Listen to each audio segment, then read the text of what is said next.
आणि त्यांचा म्हणजे कुठेही निगेटिव्ह बोलत नाही. जी. आणि पंकजा एवढी ज्युनियर आहे, पण हम्म. मोठ्या बापाची मुलगी आहे. हो हो बरोबर. दोघांशी माझे घरचे संबंध होते. हो हो हो. पंकजाचं म्हणजे वडिलांची मुंडे साहेबांना राजकारण येण्याच्या अगोदरपासून येस येस. संबंध चांगले होते. उगीच काही माझ्याशी काही त्यांचे हे करायचं काही गरज नव्हती. हम्म. आणि हे पण ह्यांनी मला मग मुंडे साहेब गेल्यानंतर मी यांना अटॅच झालो. म्हणजे मुंडे साहेबांनी, एक मिनिट तुमचा जास्त घेतो, जी. मला 2012 मध्ये दिल्लीला बोलून घेतलं. हम्म. ते म्हणले बाबा तुला 14ला आता लढायचं औरंगाबाद. मी म्हणलं हम्म. एकदा 9ला लढलो, येणार नाही, मला तुम्ही द्यायचं तर फुलंब्री द्या. मग रावसाहेबांना बोलवलं, डॉक्टर कराडांना फुलंब्री आपल्याला द्यायची म्हणून सांगितलं. मी कामाला लागलो हम्म. आणि रावसाहेबांना मी बरोबर काम करत होतो. हम्म. म्हणजे देवेंद्रच्या टीम मध्ये मी मंत्री होतो हम्म. आणि रावसाहेबांच्या नंतर रावसाहेबांना त्यात उपाध्यक्ष झालो, नंतर चंद्रकांताच्या टीम मध्ये उपाध्यक्ष झालो. जी. म्हणजे मी अटॅच होतो यांना, बरोबर. चांगलं होतं. पण येस. एकदम मला खासदारही केलं, मंत्री केलं आणि मंत्री केल्यानंतर परत फायनान्स दिला. Yes yes yes. नॅचरली माझी इन्व्हॉल्वमेंट तिकडे माझी जास्त होऊ लागली. आणि त्याच्यामध्ये मी सिन्सिअरली बसत होतो. लोकसभा असेल, नक्की प्रश्नोत्तर नक्की. असतील, येस येस. प्रत्येक ठिकाणी. तो थोडं काय झालं मलाही कळालं नाही. ते आपल्या विरोधात आहेत, टोटल विरोधात आहेत. रावसाहेब विरोधात आणि पंकजा विरोधात आहेत. आणि मला थोडी आमची जी किरकिर झाली रावसाहेबांची माझी दानवे साहेबांच्या समोरच झाली. दानवे साहेब नाही, आपल्या बावनकुळे साहेबांची. मी तुम्हाला बोललोय वाटतं. जी. ती किरकिर झाल्यामुळे त्यांना म्हणजे बुगीच माझ्या मनात असं वाटतंय की बावनकुळे साहेबांना माझ्याबद्दल निगेटिव्ह इम्प्रेशन झालेलं आहे. असं ते काय मला तसं दाखवत नाहीये, पण रावसाहेबांची माझी किरकिर झाली. ते म्हणले भाऊ जाऊन तुम्ही भेटा, बोला. मी त्यांना क्लिअर करायचा प्रयत्न केला, पण त्यांच्या मनात ते उगीच हे झालं माझ्याबद्दल. आणि मग आता इथं कसं होतं, किरकिर झाली म्हणजे नेमकं काय झालं? हा म्हणजे बावनकुळे साहेबांना झालं का तुमच्याबद्दल, का रावसाहेब दानवेंना? नाही नाही नाही नाही नाही, इथं कसं होतं, इथं समजा शहराचा काही जरी कार्यक्रम असेल, आम्ही रावसाहेब दानवेची तारीख घेत होतो. रावसाहेब दानवे प्रदेशाध्यक्ष होते, नंतर त्याच्या अगोदर नेताही होते. पण नंतर मी मंत्री झालो आणि अतुल सावे मंत्री झाला. फडणवीस साहेबांनी सांगितलं तुम्ही तुमचे निर्णय घेत चला. आम्ही इंडिपेंडंट काम करत होतो. म्हणजे त्यांचं जे औरंगाबादवरती जे वचक होतं ना, औरंगाबाद अगोदर हँडल करायचे नाही ते आम्ही हँडल करतोय आता.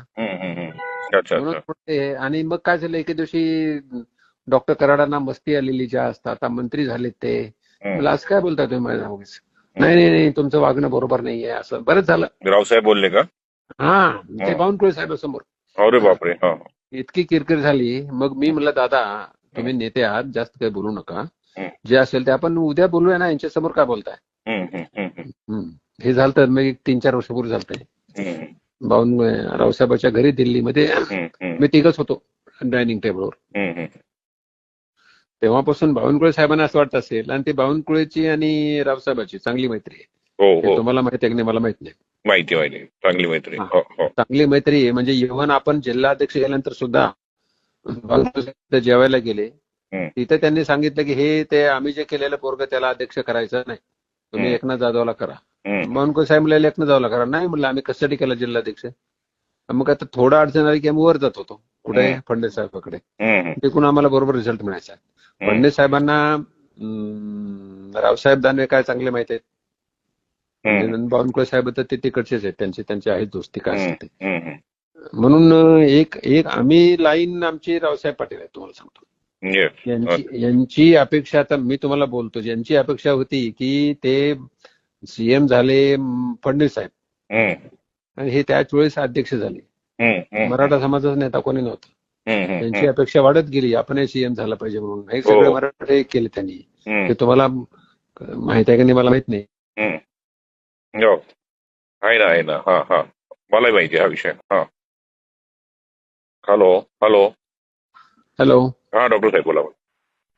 तर हे थोडं ह्याच्यामध्ये, म्हणून आम्हाला मग फडणवीस साहेब आम्हाला चांगला ऐकतात तुमच्या असेल, सावे असेल, पण इकडून थोडं आम्ही दूर होत गेलो असं आहे. तर तो विषय नाही आहे. ठीक. बरं ऐका ना, परवा मी होतो, भूपेंद्रजींनी मला जेवायला बोलवलं होतं. मग त्यानंतर आम्ही बसलो गप्पा मारत. मग नंतर भटक्या विभक्त जाती, एसबीसीचा असा विषय निघाला. मग कोण कोण नेते आहेत राज्यात. मग त्यांनी स्वतःहून बंजारी समाजाचा वो पंकजा है बोले. म्हटलं नहीं, डॉक्टर कराड़ साहब भी है मनख्या, उनका भी बहुत अच्छा है समाज के अंदर उनके. असं मी बोललो आणखी. मी तुमचा आवर्जून नावाचा उल्लेख केला. जिथे मला जिथे पुश करताय तिथे मी आपोआप करतोच. करा करा करा. Yes sir. करा. पुढे जाऊन तुम्हाला मी सांगतो, एक तर देवेंद्रजी, जर समजा सरकार आलं तर देवेंद्रजी सीएम होतील आणि मग भूपेंद्र यादव राष्ट्रीय अध्यक्ष होतील.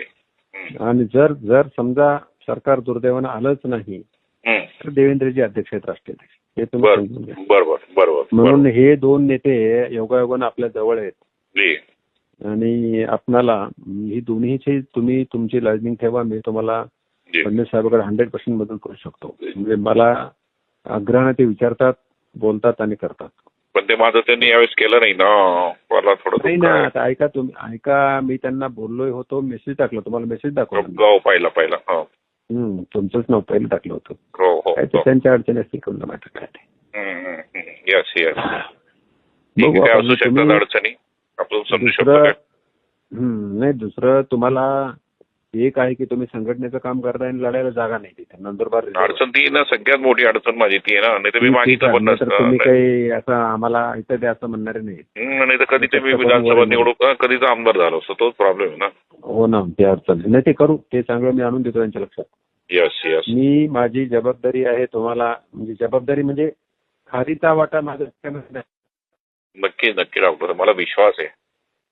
म्हणून मी भूपेंद्रजींना सांगितलं ना, भूपेंद्र पंकज म्हटलं नाही डॉक्टर कराड साहब भी है. लगेच बोललो मी. हॅलो. हा, तर ते भूपेंद्र यादवना जरा बोलत राहा माझ्याबद्दल. हो. येस. हो डॉक्टर साहेब, चालेल. हॅलो.